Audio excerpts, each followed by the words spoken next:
Яни без бөтенебез дә баштарак теге дәрт белән башлыйбыз.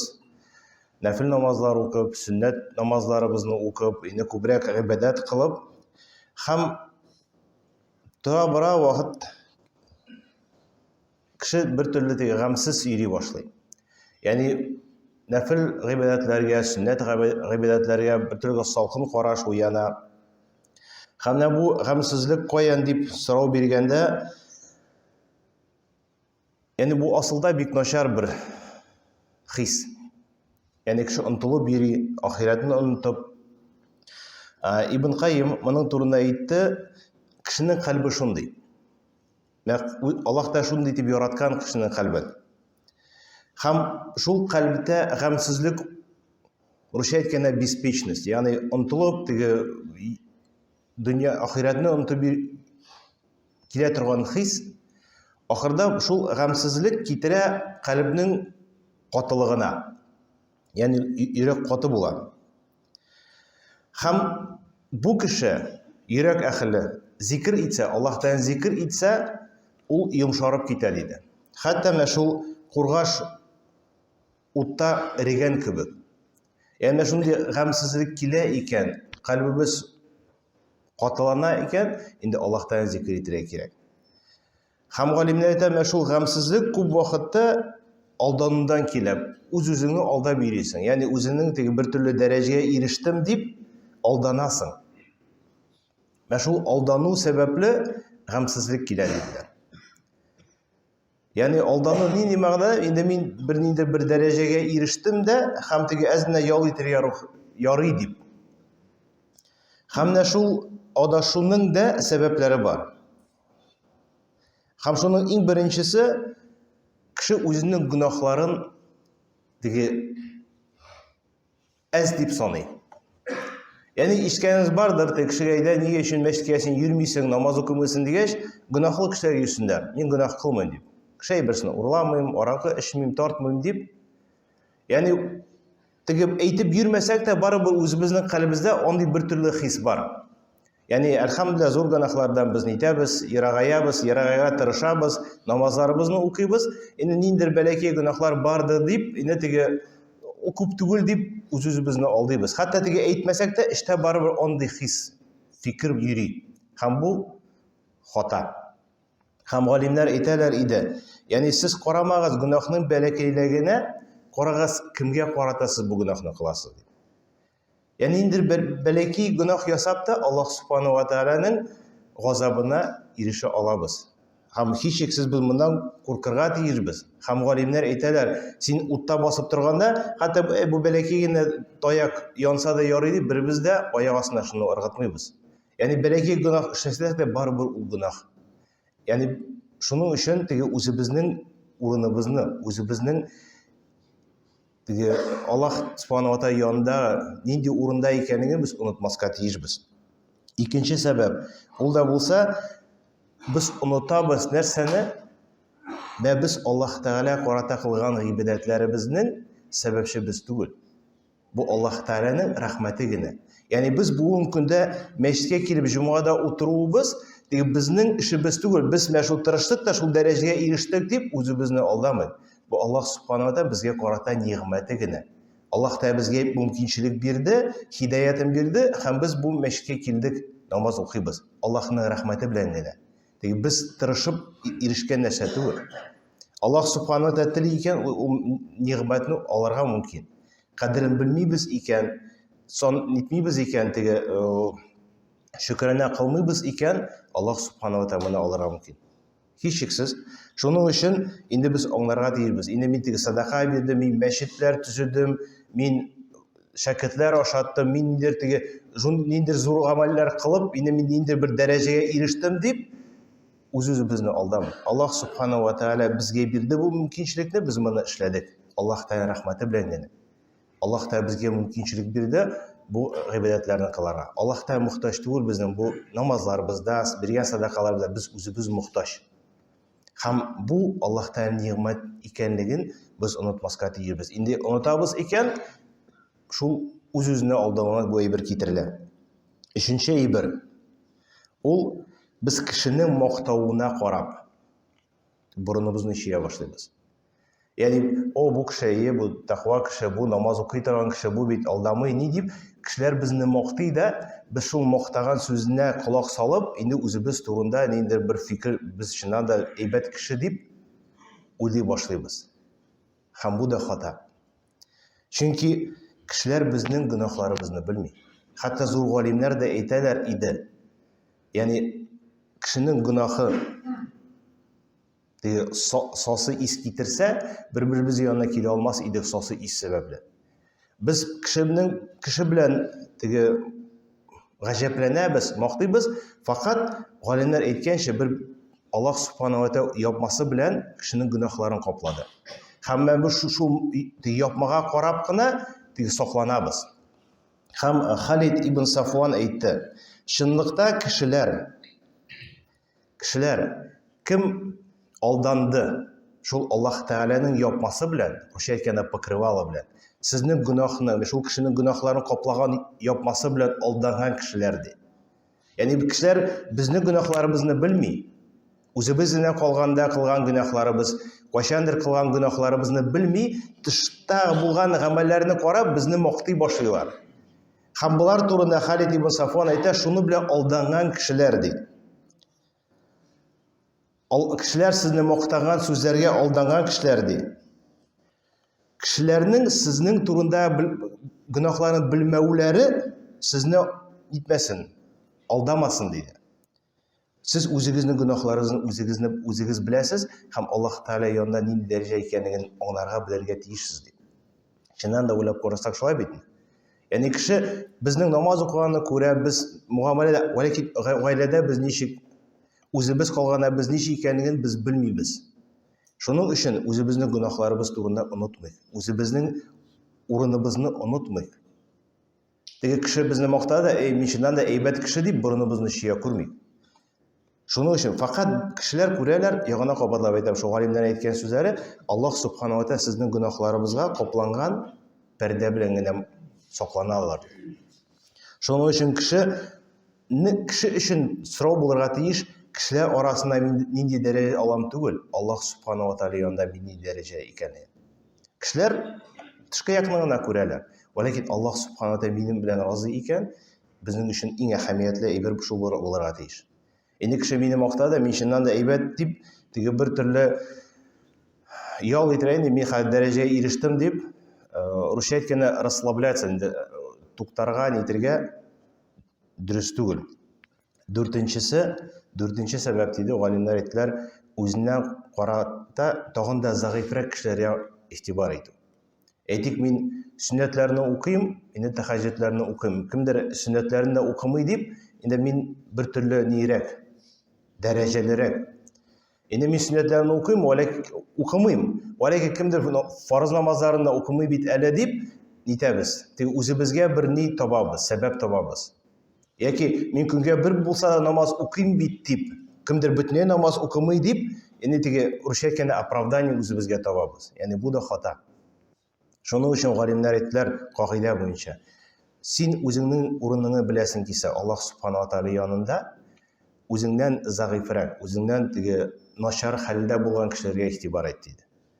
Ayetiga boylarga qarasak, endi o'xshamaydi azroq, kimdir men qaraganda salomatliroq deb, lekin bizdan nosharroq holda qarasak, endi hech cheksiz Allohga shukrona qiluvdan turib birinchi biz shukrona qilishga tegishmiz. Alhamdulillah, sog'lik, salomat, och tugul, sovush yo'q, tinish. Endi qaraymiz ekan, shundan da Alloh subhanahu va taolaning qudratini, Alloh taolaning rahmatini ko'ra olamiz, ham shukrona qilishga tegishmiz. Shul vaqtda Alloh subhanahu va taolo sening qalbingdan nindi o'rin oluvini ko'rarga tilaysan kelsa-di, o'zingga taqvoliroq kishilarga e'tibor et. Agar men 5 vaqt namoz o'qiyim, lekin sunnatni o'qimayman. Qo'y bir kishilar sunnatni o'qiylar. Bundan tashqari tunda bilan tahajjud namozlarini o'qiylar. Men Ramazon oyindagina roza tutdim. Kimdir hali dushanba odna kishi rozasini tutar. Ularga qarab, hali menga ishlaysi o'rinlar hali ko'p deb, endi yo'l yetirga vaqt yo'q deb tirishirga tegishmiz. Ham bu ishda endi hech cheksiz payg'ambarimiz sollallohu alayhi va sallamga e'tibor etarga tegishmiz. Payg'ambarimiz sollallohu alayhi va sallam nechik o'qidi, ничек намазларын укыды, ничек уразаларын тота. Чөнки ул безнең өчен мисал. Аллаһ Субханаһу ва тааля Коръән-и Кәримдә әйткәнчә: "Ва лакад кана лакум фи расули усватун хасана." Дөрестә сезнең өчен пәйгамбәрегездә зур мисал дип. Ягъни безнең өчен мисал итеп пәйгамбәрбез саллаллаһу алейхи ва саллям булырга тиеш. Ләкин пәйгамбәрбез саллаллаһу алейхи ва саллям әйтмәде бит, мен син ясадым да, инде ял итсәң була дип. Тырышыгыз диде. Тырышыгыз. Bir uzun bir hadisdə peyğəmbərimiz sallallahu alayhi və sallam aytdı: "Men xafa adlaja." Kim qorqa ikən, indi сөйләп киткәнем дә бар бу хадисне, гарәпләр сәфәргә чыгып киткәндә, караван белән чыгып киткәндә, юл өчен куркалар икән, курксалар, теге разбойник булырга мөмкин, яки барып җитәме юкмы эссе дип, адлаҗа, төнлә белән чыгып китәләр иде. Кем курка, ул иртәрәк чыгып китә. ومن أدلج كم إتراكشب كده بلع منزل ул барып җитә диде пәйгамбәрбез саллаллаһу алейхи ва саллям. Ягъни һәм бу бер төрле мисал, маҗазан. То есть без телибез икән җәннәткә кергә, ашыгырга тиешбез. Иртәрәк чыгарга, сәбәп кылырга, теге хәрәкәтләнергә тиешбез. Һәм пәйгамбәрбез саллаллаһу алейхи ва саллям хадисендә ахырында нәрсә әйтә? Сату алу малны Аллаһ Тәгаләнең бик кыйммәт. Аның малы нәрсә? Җәннәт. Җәннәт ул теге арзан нәрсә түгел. Җәннәткә ирешергә телибез икән, кыйммәт бәяне түләргә без әзер булырга тиешбез, күбрәк хәрәкәтләнергә тиешбез. Һәм пәйгамбәрбез саллаллаһу алейхи ва саллям нәрсә әйтте? Аллаһ Тәгаләдән курк ди. Кая гына булмаса, Аллаһтан курк. Начар гамәлләрдән соң яхшы гамәлне кыл диде. Һәм ул яхшы гамәл начар гамәлне бетерәчәк диде. Һәм кешеләр арасында гүзәл холыкын күрсәт диде. Икенче хадистә пәйгамбәрбез саллаллаһу алейхи ва саллям насихат итте. Сез җәннәткә кергә телисез икән, насихат. Эй кешеләр диделәр, сәлам таратыгыз. Һәм бу кыямәт көне бер билгесе. Белгән һәм белмәгән кешеләргә без сәлам бирергә тиешбез. Һәм белмәгән кешегә сәлам бирмәү бу кыямәт көненең билгесе. Һәм без мусульман буларак сәлам таратырга тиешбез. Беләбезме, белмибезме, мусульман икән сәламын әйтергә тиеш. Һәм пәйгамбәрбез саллаллаһу алейхи ва саллям моның турында әйтә: "Эй кешеләр ди, сәламны таратыгыз" диде. Мохтаҗларны ашатыгыз диде. Туганлык җепләрен бәйләгез, ягъни туган хакын күрсәтегез диде. Һәм төнлә белән намазларыгызны укыгыз кешеләр йоклаган вакытында диде. Кешеләр йоклаган вакытта сез намазыгызны укыгыз. Һәм җәннәткә сәлам белән, тынычлык белән керешсез диде, вәгъдә итте пәйгамбәрбез саллаллаһу алейхи ва саллям. Ягъни без җәннәткә кергә телибез икән, ял итәргә вакыт юк, без тырышырга тиешбез. Пәйгамбәрбез саллаллаһу алейхи ва саллям дигән насихатлар: сәламыңны тарат, мохтаҗларны ашат, төнлә белән намазыңны укы, кешеләр йоклаган вакытта һәм җәннәткә керерсең дип пәйгамбәрбез саллаллаһу алейхи ва саллям вәгъдә итә. Һәм бу көндә безнең мөмкинчелек бар икән, без ул мөмкинчелекне эзләп хәрәкәтләнергә тиешбез. Бу һәр кешеләргә карыйбыз, кешеләр бу әйбер дөньяда безгә файда китерсә, без эшлибез, китермәсә эшләмибез. Шулай битме? Теге булышырга, ул миңа булыша торган булса, мин булышам. Юк икән юк. Ләкин мусульман кеше нәрсәгә игътибар итәргә тиеш? Ахират көнендә, мизанда бу әйбер миңа файда китерәме, юкмы? Китерә икән, тырышырга тиеш. Эшләргә тиеш. Мөмкин булса да, пәйгамбәрбез саллаллаһу алейхи ва саллям әйтә: "Җәннәт җәһәннәм утыннан ярты хөрмә җимеше белән булса да, сәбәп кылыгыз, сакланыгыз" диде пәйгамбәрбез саллаллаһу алейхи ва саллям. Узун бер хадистә пәйгамбәрбез саллаллаһу алейхи ва саллям әйтә: "Аллаһ субханаһу ва тааля адәм баласына әйтер: Минем эчәсем килгән, син мине эчертмәдең. Минем ашыйсым килгән, син мине ашатмадың. Өченче дип, мин авыры идем, син минем хәлемне белмәдең" диде. Узун хадисны мин кыскартып, мәгънәсен генә әйтеп китәм. Һәм бу кеше аптырап сорагач әйтә: "Ничек мин моны эшли ала идем, син минең Раббының галәмнең Раббасы" дип. Һәм Аллаһ субханаһу ва тааля әйтер: "Шундый бер минем колым, синнән ризык сорады, син ашатмадың. Эшергә сорады, син эшертмәдең. Шундый минем колым авырта иде, син хәлләрен белмәдең." Һәм ахырында нәрсә дип әйтте? "Моны эшләсәң, бүгенге көндә минем янында бу әйберне табыр идең" дип. Ягъни без кылабыз икән ниятән, иншалла бу әйбернең әҗерен мин Аллаһ субханаһу ва тааля янында табачакмын. Теге бу кеше миңа рәхмәт әйтер, яки аннан соң киләсе 2-3 ел мин моны белән синең теге мин сиңа ашаттым, син миңа рәхмәт әйтмәдең дип теге әйтер өчен түгел. Кыямәт көндә мин моны Аллаһ Тәгаләдән алам дип без сәбәп кылабыз һәм Аллаһ субханаһу ва тааля һичшиксез бирәчәк. Һәм бу хадисны пәйгамбәрбез саллаллаһу алейхи ва саллям әйтә: жаһаннам утынан ярты хөрмә җимеше белән булса да куркыгыз дигән сүзне Имам Ан-Науи шарх кылганда әйтә, хәтта менә шул җимеш кисәге дә кешенең җаһаннам утыннан саклануына сәбәп булырга мөмкин диде. Аллаһ Субханаһу ва Тааля мохтаҗ түгел без миллионнар Аллаһ юлына сарыф иткән өчен. Хәтта мөмкинчелек бар икән, мен инде бу бер сум бер нәрсә ярдәм итә алмый. Монда бит төп максат нәрсә? Әзерме мин Аллаһ өчен? Әзенә булса да без сәбәп кылырга. Бәлки менә шул бәләкәй бу сәбәп җаһаннам утыннан сакланырга сәбәп булсын дип без хәрәкәтләнүебез, тырышуыбыз кирәк. Һәм һичшиксез моны эшлибез икән, вәгъдә иткәнчә Аллаһ Субханаһу ва Тааля бирәчәк. Пәйгамбәрбез саллаллаһу алейхи ва саллям әйтте. Хәтта бу битне бәләкәй бер хөрмә нәрсә эшли ала дип әйткән кешеләргә Пәйгамбәрбез саллаллаһу алейхи ва саллям әйтә. Бухари һәм Муслимда килгән хадистә. Кем садака бирә бер хөрмә итеп. Бер хөрмә күп моның бәясе. Бер хөрмә Аллаһ юлына садака биреп, ләкин шарт итеп куя Пәйгамбәрбез саллаллаһу алейхи ва саллям, халал юл белән кәсеп ителгән, халал юл белән алган малдан. Һәм Аллаһ Субханаһу ва Тааля чиста ибрдан тыш бүтән бер нәрсә дә кабул итми. Теге тапкан нәрсә, урланган нәрсә яки кешедән көчләп алган нәрсә түгел. Теге урлап, харам юл белән кергән малдан без мәчет төзергә мөмкин, Аллаһ та моны кабул итми. Шарт итеп куя Пәйгамбәрбез саллаллаһу алейхи ва саллям, халал юл белән кәсеп иткән, алган бер хөрмәне Аллаһ юлына без бирәбез икән, Пәйгамбәрбез саллаллаһу алейхи ва саллям әйтә, Аллаһ та уң кулы белән моны ала диде. Бу кешенең уң кулы һәм моны үстерә. Үстерә, хәтта ул бер тау шикелле булганча хәтле. Бу кеше өчен бу бер хөрмә иде. Аллаһ Субханаһу ва Тааля әҗрен бер тау итеп күтәреп ясады диде. Шуның өчен бар икән мөмкинчелек, мәхрүм кылмый. Галимнәр әйтәләр иде, синдә мөмкинчелек туды икән бер яхшылык кылырга, куллан. Чөнки бу мөмкинчелек озак булмаячак. Аллаһ та бу мөмкинчелекне алачак. Менә бүгенге көндә мәчет төзелә, мөмкинчелек бар, ярдәм ит. Яки бер кешенең өе янды, булышырга мөмкинчелек пайда булды. Булыш. Иртәгә булыр теләгең, акчам булыр, мөмкинчелеге булмас.